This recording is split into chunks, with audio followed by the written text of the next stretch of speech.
Selamat pagi menjelang siang siswa-siswi yang Bu Guru kasihi. Kita berjumpa kembali dalam pelajaran pendidikan agama Katolik dan budi pekerti. Pada hari ini kita akan membahas tentang perempuan dan laki-laki sederajat. Pada pembelajaran ini nanti kalian diharapkan untuk mampu menjelaskan pandangan masyarakat tentang kedudukan perempuan dan laki-laki, memberikan contoh kasus yang memperlihatkan pandangan keliru tentang kedudukan perempuan dan laki-laki, dapat menjelaskan makna kesederajatan antara perempuan dan laki-laki berdasarkan kutipan Katekismus Gereja Katolik artikel 369, 371, 372 dalam Injil Yohanes bab 8 ayat 2-11 dan Injil Markus 15 ayat 21-28. Kemudian kalian dapat menyebutkan berbagai usaha untuk mengembangkan kesederajatan perempuan dan laki-laki dalam kehidupan sehari-hari. Nah, sebelum kita melanjutkan pembelajaran kita, marilah kita awali dengan berdoa bersama-sama. Demi nama Bapa dan Putra dan Roh Kudus, amin. Allah Bapa yang Maha Baik, Engkau menciptakan manusia, perempuan dan laki-laki baik adanya. Sekalipun kami memiliki kekhasan dan perbedaan, namun Engkau tetap mencintai kami dan memanggil kami untuk saling membantu dan memperkembangkan. Berkatilah kami ya Tuhan, dan doronglah kami untuk saling menghargai dan meluhurkan satu sama lain, semua dengan kehendak-Mu. Amin. Demi nama Bapa dan Putra dan Roh Kudus. Amin. Siswa-siswi yang Bu Guru kasihi, marilah kita sama-sama menginventarisasi bentuk kebiasaan, sikap dan pandangan yang dianut dalam masyarakat tentang kedudukan perempuan dan laki-laki. Dalam kebudayaan tertentu di masyarakat kita, masih banyak ditemukan pandangan yang menganggap laki-laki lebih berharga dibandingkan dengan perempuan.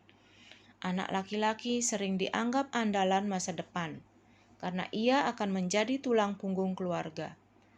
Hal itu disebabkan karena laki-laki dianggap pribadi yang kuat dan dapat menguasai banyak hal.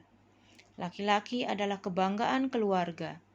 Sebaliknya, anak perempuan dipandang sebagai pribadi yang lemah dan kurang mampu menjadi pemimpin dalam keluarga.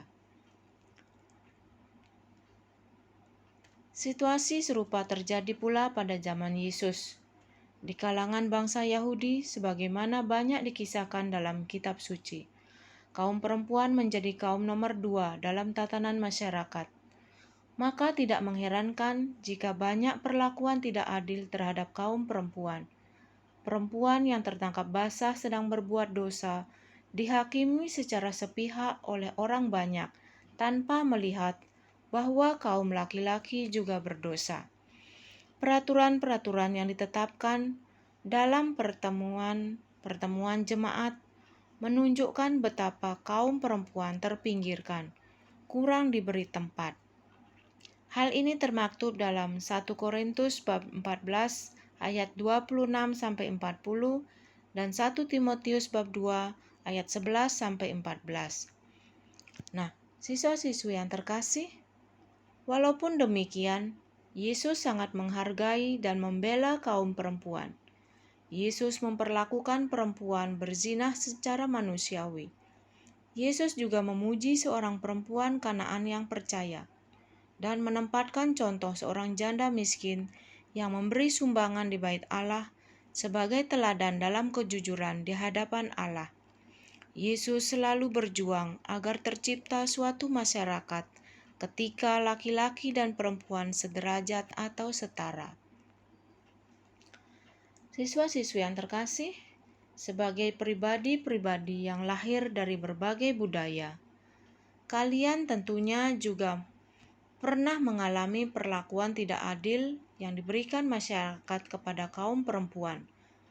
Melalui pelajaran ini, kalian diharapkan dapat memahami kesamaan martabat kaum perempuan dan laki-laki, sehingga dapat hidup berdampingan sebagai pribadi-pribadi yang saling menghargai dan saling membantu. Nah, Sikap dan tindakan Yesus itu tampaknya dilandasi oleh pemahamannya bahwa baik laki-laki maupun perempuan sama di mata Allah, karena Allah sendiri telah menciptakan mereka sebagai citra Allah yang saling membutuhkan. Karena saling membutuhkan itulah, maka tidak ada lebih tinggi atau lebih rendah di antara mereka. Siswa-siswi yang terkasih, sebagai wujud penghormatan terhadap kesederajatan perempuan dan laki-laki misalnya, kita saling menghormati teman sebagai ciptaan Allah yang bermartabat luhur. Kemudian kita mau bergaul dengan siapa saja dengan tetap menjaga kesopanan dan kesusilaan. Dan juga kita tidak menghina lawan jenis kita. Nah, siswa-siswi yang terkasih, demikian penyampaian materi Bu Guru pada hari ini. Kita akan berjumpa kembali pada materi berikutnya dan kesempatan berikutnya. Sampai jumpa di lain waktu dan terima kasih. Selamat pagi menjelang siang.